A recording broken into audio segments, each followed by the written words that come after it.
यही बात शब कदर में रखी गई है कि पिछली उम्मत का कोई आदमी मुसलसल बगैर बीमारी के, बगैर वक्फा के मुसलसल 83-84 साल शबो रोज इबादत करे। अब आप जरा अंदाजा लगाएं, कहां 84 साल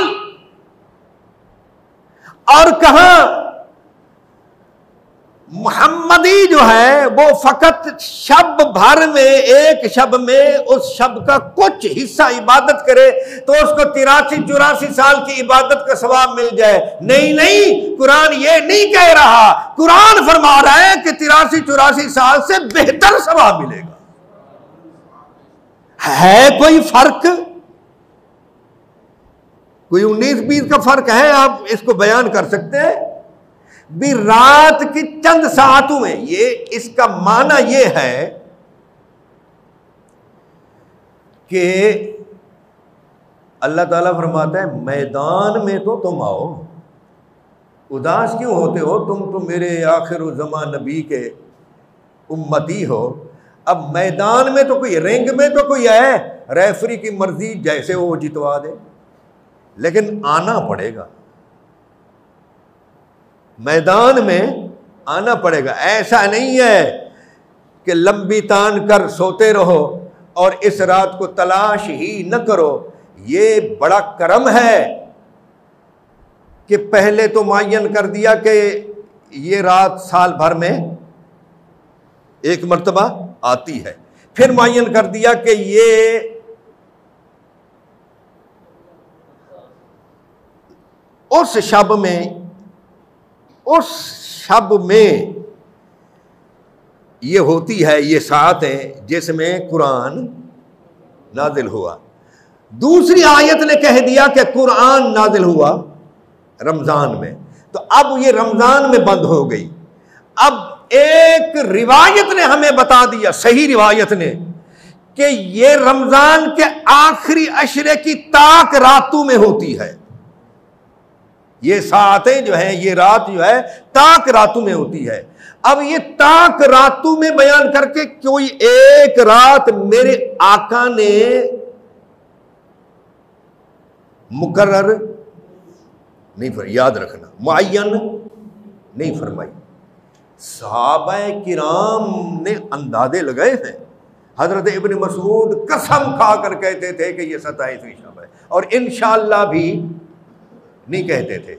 एक यूं कहा जा सकते ना, इंशाअल्लाह ये 27वीं शब है, नहीं, वो कसम खाकर कहते थे 27वीं शब है, और इंशाअल्लाह नहीं कहते थे। यानी पक्की बात है, उनका यकीन था। और कुछ हमारे मुफस्सिरीन जो हैं वो फरमाते हैं, उन्होंने भी कोई हिसाब लगाए हैं, ये इन्ना अनज़लना हू फी लैलत अल कद्र, ये लफ्ज है। ये क्या है? लफ्ज और होते हैं, हरफ और होते हैं। अब ये जो है ना मस्जिद, ये लफ्ज है और हर्फ इसमें 4 है, मीम सीन जीम दाल। ये लफ्ज और हर्फ का फर्क आप समझ लें। लैलत लफ्ज, फी एक लफ्ज, इन्ना एक लफ्ज, अल कद्र एक लफ्ज गिनते जाओ तो एक मकाम आता है सलामुन हेया। हेया माना ये, और ये मुअन्नस के लिए है, हेया का इशारा मुअन्नस के लिए है। ये हेया का जो लफ्ज है ये 27वां लफ्ज है। तो मुफस्सिरीन किराम फरमाते हैं हेया ये का इशारा 27वें लफ्ज पर आया, तो मालूम हुआ कि ये शब। और कुछ मुफस्सिरीन ने यह भी कहा कि लैलतुल क़द्री, ये 2 लफ्ज हैं, लैलतो और अल कद्र। लैलतो के कितने हर्फ हैं बेटा? 4। अल कद्र के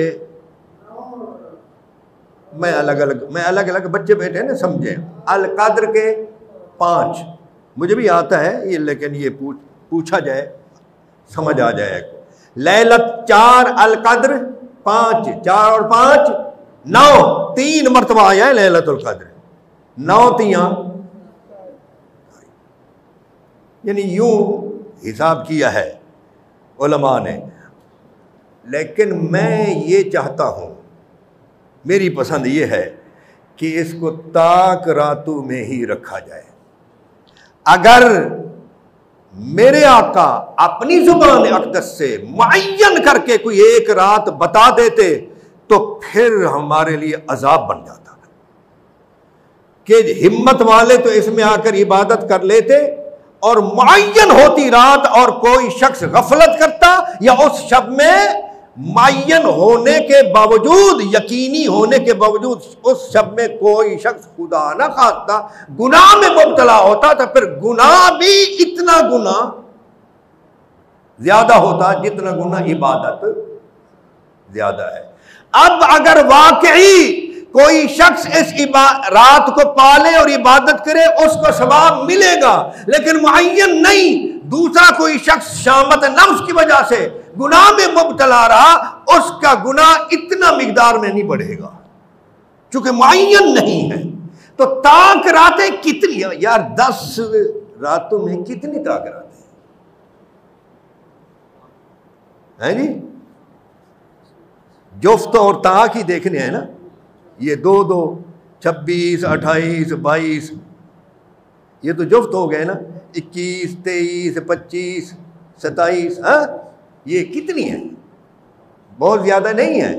तो इसलिए इन सब रातों में कुछ न कुछ वक्त निकाल कर हमें इबादत कर लेनी चाहिए, कुछ न कुछ वक्त निकाल कर हमें।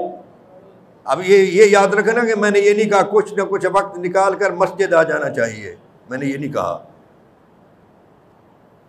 कुछ न कुछ वक्त निकाल कर इबादत, इसलिए कि इसके लिए मस्जिद में आना जरूरी नहीं है, लेकिन कोई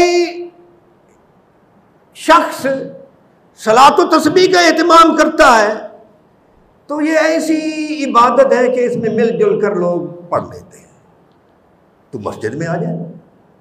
वरना हजरत ख्वाजा निज़ामुद्दीन औलिया महबूब इलाही रहमतुल्लाह ताला अलैह फरमाते हैं, उनके मलफूजात शरीफ में है कि कोई बड़ी रात हो, उस रात में घर में इबादत करना, तिलावत करना, घर में वो फरमाते हैं एक सिपारा पढ़ना मस्जिद में पूरे कुरान पढ़ने से ज्यादा सवाब रखता है। और मेरे आका ने तो खुद इरशाद फरमाया कि फर्जों के अलावा बाकी इबादत और घरों को कब्रिस्तान न बनाओ। तो इन ताक रातों में से आप मगरिब के बाद ही कुछ पढ़ लें,